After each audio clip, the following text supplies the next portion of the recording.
Kisah Times dari kita untuk kalian.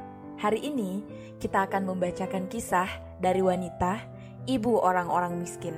Aisyah radhiyallahu anha menyebutkan penilaiannya pada sosok wanita ini. Wanita ini adalah wanita yang menyamaiku dibandingkan istri-istri Nabi yang lain.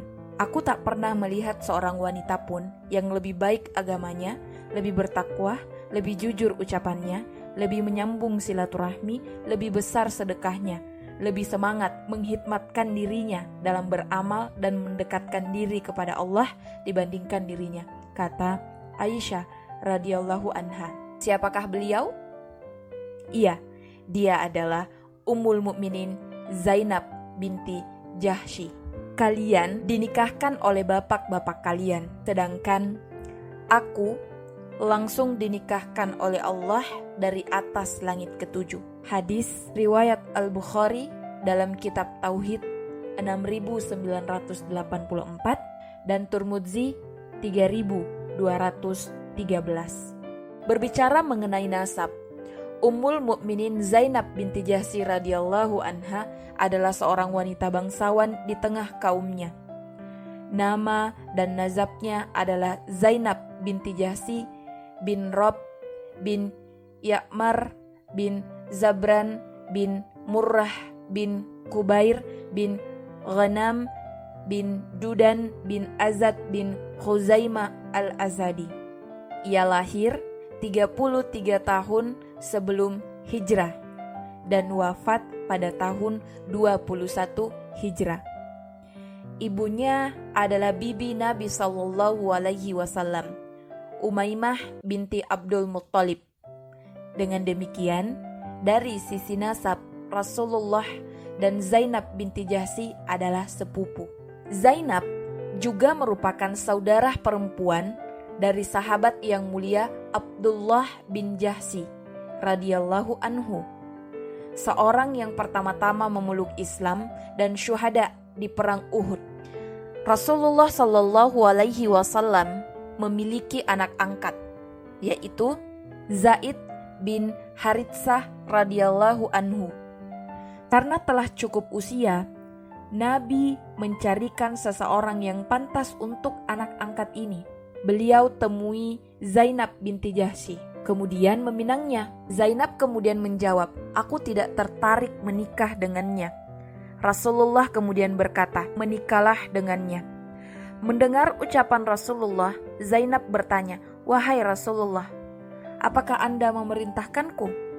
Saat keduanya tengah berdiskusi, Allah Subhanahu wa Ta'ala menurunkan firman-Nya dalam Quran Surah Al-Ahzab ayat 36, yang artinya, "Dan tidaklah patut bagi laki-laki yang mukmin dan tidak pula bagi perempuan yang mukmin apabila Allah dan Rasul-Nya telah menetapkan suatu ketetapan akan ada bagi mereka pilihan yang lain tentang urusan mereka, dan barang siapa mendurhakai Allah dan Rasul-Nya, maka sungguh dia telah sesat yang nyata."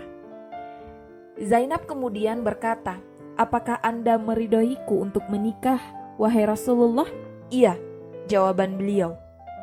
Kemudian Zainab berkata lagi, "Jika demikian, aku tidak akan bermaksiat dengan tidak menaati engkau ya Rasulullah. Maka nikahkanlah diriku dengannya." Melalui proses perjodohan ini, Nabi hendak mengajarkan kita tentang nilai persamaan. Tidak ada beda antara seorang bangsawan dengan bekas budak. Islam telah membuat mereka setara dalam kemanusiaan. Yang membedakan hanyalah ketakwaan. Zaid, seorang bekas budak, dan Zainab, seorang wanita mulia yang memiliki trah Bani Hashim, kabilah termulia di Quraisy.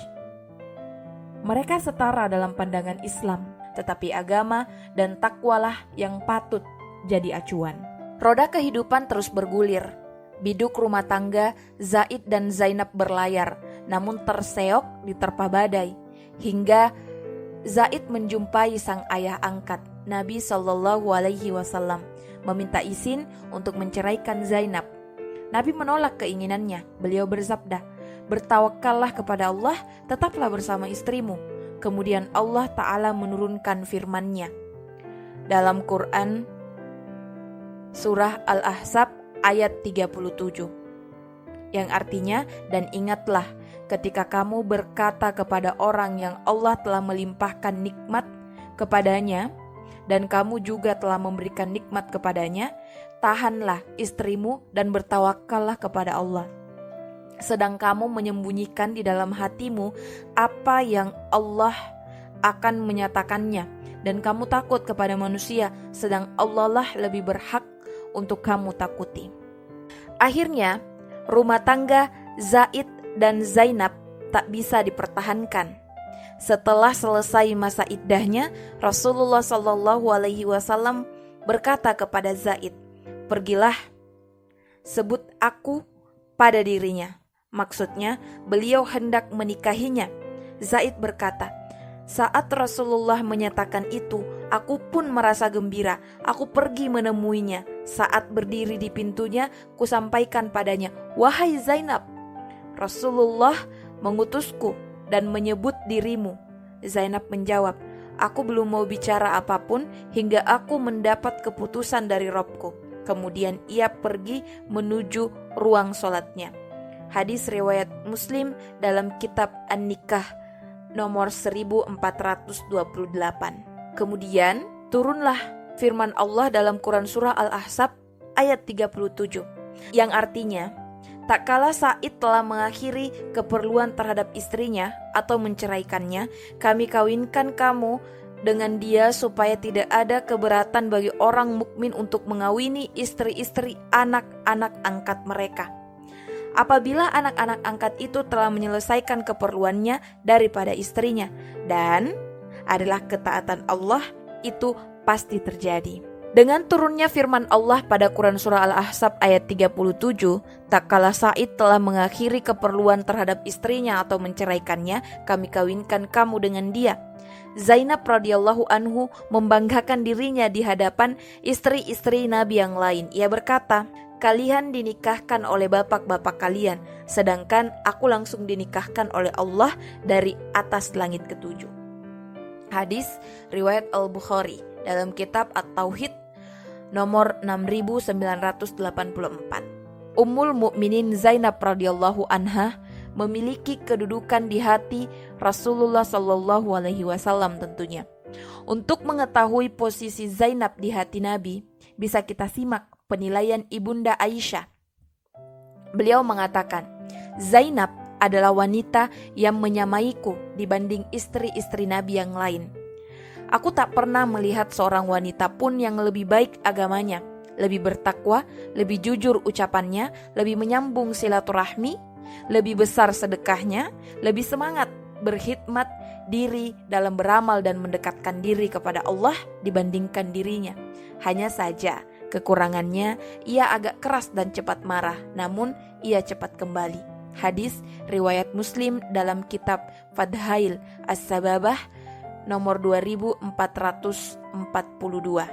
Nabi SAW menyifati Zainab sebagai seorang wanita awwahah. Kemudian ada yang bertanya, "Wahai Rasulullah, apa itu awwah?" Beliau menjawab, "Seseorang yang khusyuk dan tunduk." Zainab binti Jahsy juga dijuluki sebagai ibunya orang-orang miskin. Aisyah radhiyallahu anhu berkata, sebagian istri Nabi bertanya kepada beliau, "Siapa di antara kami yang paling cepat menyusul wafat?" Nabi kemudian menjawab, "Yang paling panjang tangannya." Mereka mengambil alat pengukur dan mengukur tangan mereka masing-masing. Ternyata yang paling panjang tangannya adalah Zaudah. Kemudian kami sadar, yang dimaksud panjang tangan di sini adalah mudah mengulurkan tangan untuk bersedekah. Itulah yang paling cepat menyusul beliau. Dan Zainab sangat gemar bersedekah. Hadis riwayat Al-Bukhari dalam kitab Az-Zakat nomor 1354. Selain menjadi ibu orang-orang miskin, beliau juga memiliki sifat wara dan takwa. Ketika tersebar berita dusta tentang Aisyah, Ibunda Aisyah radhiyallahu anhu mengatakan, Rasulullah bertanya kepada Zainab binti Jahsy tentang apa yang menimpaku. Kemudian beliau berkata, "Wahai Zainab, apa yang kau ketahui tentang Aisyah dan bagaimana pandanganmu terhadapnya?" Zainab kemudian menjawab, "Aku jaga pendengaranku dan penglihatanku. Aku tidak mengenalnya, melainkan sebagai sosok pribadi yang baik, ya Rasulullah." Aisyah berkomentar, "Padahal dia adalah seorang perempuan yang menyamaiku dibandingkan istri-istri Nabi yang lain. Allah menjaganya dengan sifat wara atau kehati-hatian." Ummul Mukminin Zainab binti Jahsy radhiyallahu anha wafat di masa pemerintahan Umar bin Al-Khattab, tepatnya pada tahun 20 Hijriah. Ada juga yang mengatakan pada tahun 21 Hijriah. Dan saat wafat usia beliau sekitar 53 tahun. Dinukil dari tulisan Ibnu Jauzi, Sifatun As-Safwah, halaman 326. Semoga Allah meridhoinya. Terima kasih telah mendengarkan kisah yang kami bacakan. Jangan lupa like, share, comment, and subscribe. Dan sampai jumpa pada Kisah Times berikutnya. Assalamualaikum warahmatullahi wabarakatuh. Inilah dari kita untuk kalian.